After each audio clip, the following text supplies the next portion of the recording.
সত্যি ও এইভাবে আমাকে আশা দিয়ে চলে যাবে আমি একটুও ভাবিনি গো। ওকে এত ভালোবাসি, এত বিশ্বাস করি, আজকে আমাদেরকে দেখো ঠকিয়ে চলে গেল। খুব খারাপ লাগলো, এই দিনটা কথা খুব মনে পড়বে। তো ছেলেকে আমাকে আশা দিয়ে চলে গেল, জানো কী বলবো। হ্যালো বন্ধুরা, গুড ইভিনিং। আমার ব্লগে তোমাদের সবাইকে স্বাগত। সবাই কেমন আছো বলো? আশা করছি ভালো আছো। তো বন্ধুরা, আমরাও ভালো আছি। তো সন্ধেবেলায় চলে এলাম ব্লগে তোমাদের সাথে গল্প করতে। তো দেখো সেজে গুজে রেডি হয়েছিলাম, তো সেই জন্যই আরও কথা বলতে এলাম। নইলে আর এই টাইমটা সাজা গোজা হয় না, কারণ আর ভালো লাগে না, জানো তো। আজকে মানে সাজা গোজার কারণটা হলো ও বাড়িতে আছে মানে সকালবেলা গিয়েছিল, কাজে গিয়েছিল, তো কাজ হয়নি, তো ফিরে এসেছিলো। তো সকাল থেকে সারাদিন ছিলাম বাড়িতে একসাথে। তো তোমাদের সাথে কিছু শেয়ার করতে পারিনি, কারণ আমার শরীর তো ভালো নয়, তো ভালো লাগছে না একদম। তো সেই জন্যেই কোনো কাজ একদম মন বসাতে পারছি না, তো ঠিকঠাক করে তোমাদের সাথে গল্প করা হলো না। সারাদিনটা কীভাবে কাটালাম বলতেই পারলাম না। তো এখন বেজে গেছে 7:30।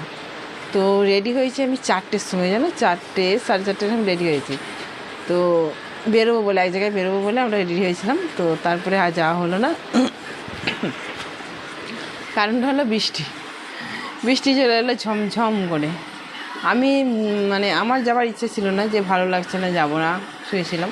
তো বলছে বাড়িতে আছি যখন, তোমারও শরীর ভালো নেই, মন ভালো নেই, চলো না একটু ঘুরে আসি। তো বারবার বলার পরে কিন্তু সত্যি যদি ও না থাকলে না সারাদিন ভালোই লাগে না। আগে যখন দোকানে থাকতো তো দুপুরে আসতো, সারাদিনটা মানে দুপুরটা থাকতো, মানে কিছু মনে হতো না। এখন যেহেতু এক জায়গায় কাজে যায়, তো একাই হয়ে থাকি, সেই যে সকালে বেরোলো আবার সেই সন্ধ্যে রাতে ঢুকবে। তো বললো বলে রেডি হয়ে গেলাম আমি, তারপরেই এসে গেল বৃষ্টি, যে যাওয়া হলো না। আর বাপি তার আগেই চলে গিয়েছিলো, 4:45 বৃষ্টি আসার আগেই বেরিয়ে পড়েছিল ও টিউশনি পড়তে। এই কিছুক্ষণ আগে এলো, এসে এই যে এখানে পড়তে বসে পড়েছে, ও অঙ্ক পড়ছে এখন। ও এসে মুড়ি খেয়ে, একাই মুড়ি খেলো, মুড়ি খেয়ে আমি তো খাইনি, আর কেউই খাইনি আমরা। আমি করেছিলাম শর্ট ভিডিও, আর ওরা ওখানে শুয়ে আছে, ওই দেখো বাপ বেটা শুয়ে আছে। ওদেরকে আমি কিছু বলিনি এখনও, আমি ব্যস্ত হয়ে আছি, সেই জন্য ওদেরকে আর কিছু বলা হয়নি। ব্যস্ত মানে কি, এই ভিডিও করছিলাম, তারপরে ফোন আসছিলো, কথা বলছিলাম, সেসব করতে করতেই মানে এতটা, মানে তারপরে আবার কারেন্ট ছিল না, এই কারেন্ট এলো 7টার সময়, কারেন্ট এলো, এখন বাজছে 7:25, তো 20 মিনিট হচ্ছে, তো কারেন্টটা এসেছে। আমি তো সেই তাহলে তোমাদের সাথে দুটো কথা বলে নিই। আর ভীষণ বৃষ্টি হয়েছে, জানো, এত বৃষ্টি হয়েছে যে কী বলবো, এখনও পড়ছে। দাঁড়াও তোমাদেরকে দেখাচ্ছি, তার আগে ওদেরকে আগে দেখাই কী করছে ওরা শুয়ে শুয়ে। আর ফুচকিটা ছিল, ফুচকি আমি দুজনেই মায়ের বাড়ি রেডি হয়েছিলাম, আর ও রেডি হয়েছিল, ও মানে বাইরে বেরিয়েছিল, যে ওর বাইকটা একটু খারাপ হয়েছিল, তো দোকানে দিয়েছিল, দোকান থেকে নিয়ে এসে আমাদেরকে নিয়ে যাবে। ও বেরিয়েছে বাড়ি থেকে, তারপরেই বৃষ্টি এসে গেছে। তো আর এসে পৌঁছাতে পারেনি, বৃষ্টি একটু থামতে তবে বাড়ি এসেছে। এসে আর কী করবে, সেই যাওয়া যখন হলো না, এসে শুয়ে পড়েছে, শুয়ে যে মোবাইল দেখছে। ও দেখো না রেডি হয়েই আছে, ফুচকি বলছে ও মা চলো এখনই যাবো। আমি বলছি আর বৃষ্টিতে ভালো লাগছে না বাবা, আমার এমনিতেই শরীর দুর্বল, একদম ভালো লাগছে না, কবে যে আমার শরীর ঠিক হবে জানি না, সব কিছু যেন ঠিকঠাক হচ্ছে না। তো যাই হোক বন্ধুরা, তোমরা সঙ্গে থাকো, দেখতে থাকো আমার ব্লগটা, আশা করছি তোমাদের ভালো লাগবে। আর কেমন হচ্ছে ব্লগগুলো অবশ্যই কমেন্ট বক্সে জানাবে। তো কেমন বৃষ্টি হয়েছে তোমাদেরকে দেখাচ্ছি। আর ও যারা বেরিয়েছে, যখন বাইক টানতে গেছে, তারপরে ওখানে বৃষ্টিতে ফেসে গেছে, মোবাইলও নিয়ে যেতে পারেনি, মানে সব কটা মোবাইল বাড়িতেই আছে। দিয়ে অনেকক্ষণ হয়ে যাচ্ছে, ওরও চিন্তা হচ্ছে, যা রেডি করে বসিয়ে এলাম আর আমি এসে ফেসে গেলাম।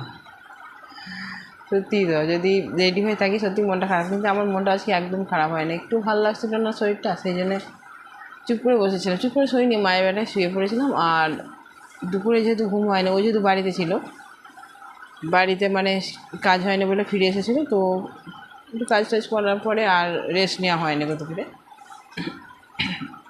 বাড়িতে থাকলে যা হয়, কাজের শেষ হয় না, তো সেই সব কাজ টাজ করতেই দেরি হয়ে গেছে। তারপরে ফুচিটাকে নিয়ে মানে বৃষ্টি আসার পর বাবা ছিল না বলে একসাথে নিয়ে শুলাম, অর্ধেক ঘুমিয়ে গেছে। এই উঠলো ঘুম থেকে উঠে বাবার সাথে মোবাইল দেখছে, আর বাপি ওখানে পড়ছে। আর দেখো না, আমিও রান্না করব, রুটি হবে, তরকারি হবে, ভাত আছে একটু ওর জন্যে। ও তো ভাত খেতে পছন্দ করে, তো সেই জন্য এর জন্যে মানে সকালে একটু করে বেশি ভাত চাল নেওয়া হয় যাতে ওর ভাতটা হয়ে যায়, আর আমরা রুটিটাই বেশিরভাগ খাই। রুটি করবো। চলো তোমাদেরকে দেখাই কেমন বৃষ্টি হয়েছে, দেখবে চলো। আমার উঠোনে পুরো জলে ভর্তি হয়ে গেছে, দাঁড়িয়ে আছে জল।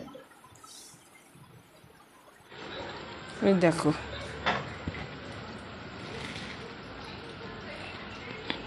কীভাবে বৃষ্টি হয়েছে।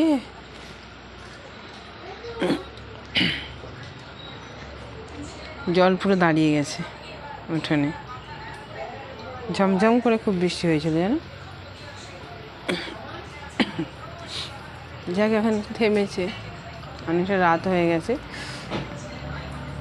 তো চলো বন্ধুরা, বৃষ্টি হয়েছে দেখলে তো, আমাদেরকে বসিয়ে রেখেও চলে গেল কোথায় জানো। যে একটু বেরোবো, যে মনটাও যে ভালো নয়, যে একটু চেঞ্জ হবে, সেটাও হলো না আজকে আমার। আবার ওর কাল থেকে ডিউটি পড়ে যাবে, চলে যাবে সকাল হলেই, আবার সে একা। তার কি হবে বলো, মেয়েদের জীবনটাই তো এরকম, তাই না?